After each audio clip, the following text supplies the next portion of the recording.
terkait dengan BLT, nanti di belakang saya cek ya, bahwa nanti itu untuk BLT itu ada persyaratannya itu minimal 10, maksimal 25. Nah, gimana kalau ada suatu desa itu merekam itu hanya 13% misalnya. Nah, Bapak dan sekalian, maka yang 12% kan sisa ya. Artinya yang dipersyaratkan kan minimal 10, maksimal 25% dari pagu dana desa setiap desa. Nah, kalau ada desa yang menganggarkan KPM BLT itu 13% dari pagu, nah artinya 25%-nya itu kita tahan dulu. Nanti kita akan salurkan di tahap terakhir, yaitu di tahap 3 bagi desa reguler, dan tahap 2 yang bagi desa mandiri. Nah, yang kedua, dalam hal misalnya kebutuhan DD untuk BLT desa belum dilakukan perekaman, maka DD yang non BLT disalurkan paling tinggi sebesar 75% dari pagu DD setiap desa. Nah, itu yang ketiga, Bapak dan Ibu sekalian. Nah, itu mungkin yang berikutnya adalah terkait ini ya, terkait dengan prioritas penggunaan. Kenapa ini saya tekankan prioritas penggunaan? Satu, Bapak dan Ibu sekalian, kemarin itu di sosialisasi yang kami selenggarakan secara resmi dari DJPK gitu ya, itu ada beberapa pertanyaan dan ada beberapa tanggapan gitu ya.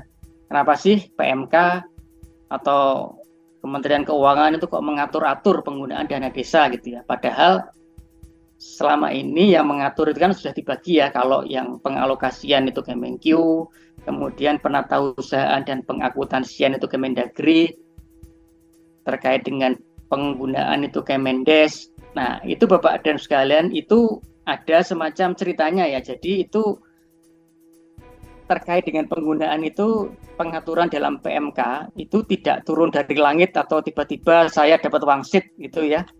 Itu terus kemudian menulis-nuliskan, mengada-ngada gitu, tidak.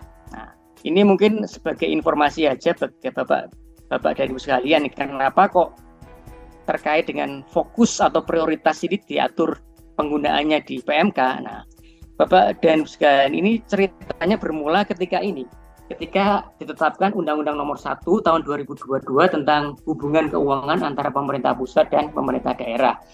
Nah, di pasal 134 itu diatur Bapak dan Ibu. Jadi itu tadi memperhatikan lesson learned dari pandemi tadi, bahwa ternyata dana desa ini untuk tahun-tahun tertentu itu harus kita fokuskan untuk penggunaan tertentu gitu ya. Nah, akhirnya kemudian diatur bahwa pemerintah dapat menentukan fokus.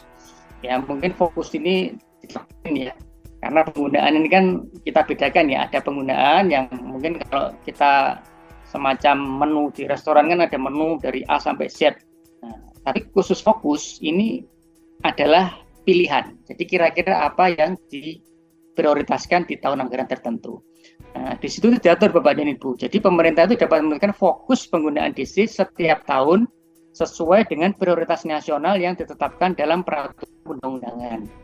Nah, mungkin Bapak dan Ibu sekalian mulai bisa melihat, oh ternyata memang ada kewenangan ini bagi yang sudah diberikan oleh DPR ya, selaku mereka juga punya budget kan, dalam menggunakan dana desa ini untuk apa.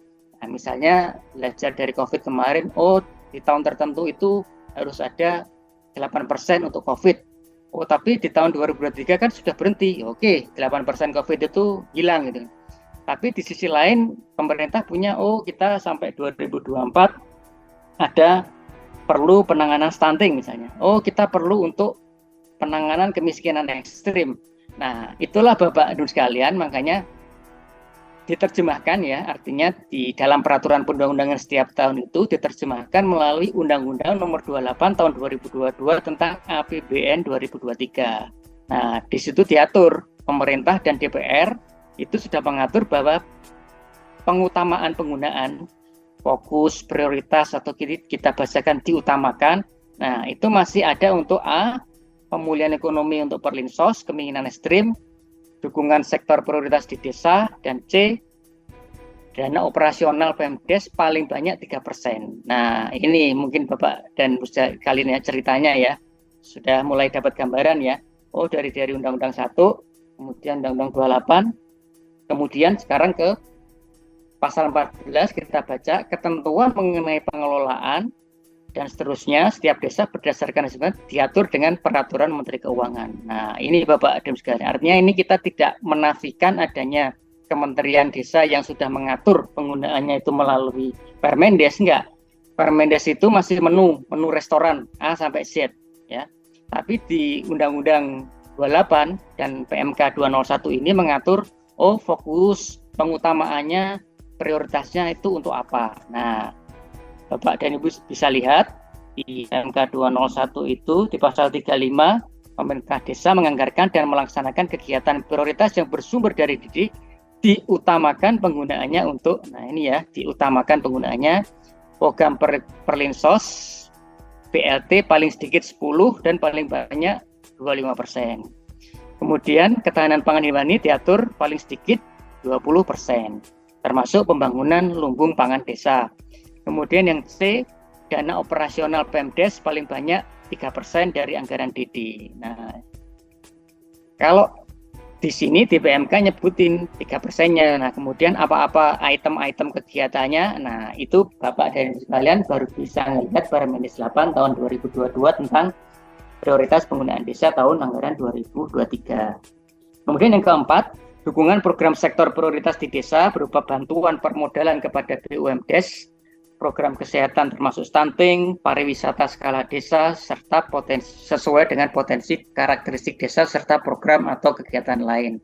Nah, kemudian kami ulangi lagi di pasal 37 bahwa penggunaan dana desa berpedoman pada ketentuan yang ditetapkan oleh Kemendes, Pembangunan Daerah Tertinggal dan Transmigrasi. Nah, itu Bapak dan sekalian ya, cerita kenapa PMK itu mengatur pengutamaan atau fokus dari penggunaan dana desa. Ini ceritanya seperti ini. Jadi sekali lagi saya sampaikan ini bukan mengada-ada atau semacam ada misi-misi tertentu, tidak. Tapi ini adalah semata-mata adanya amanah dari serangkaian peraturan yang kita terjemahkan dalam tiap tahun anggaran itu fokusnya itu bisa berlain-lainan.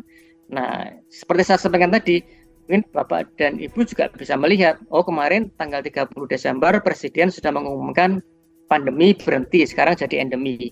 Nah, sekarang tidak ada lagi kan 8% COVID seperti tahun 2021 maupun 2022. Nah, jadi ini intinya adalah menyesuaikan dengan prioritas nasional yang akan kita capai di tahun anggaran 2023.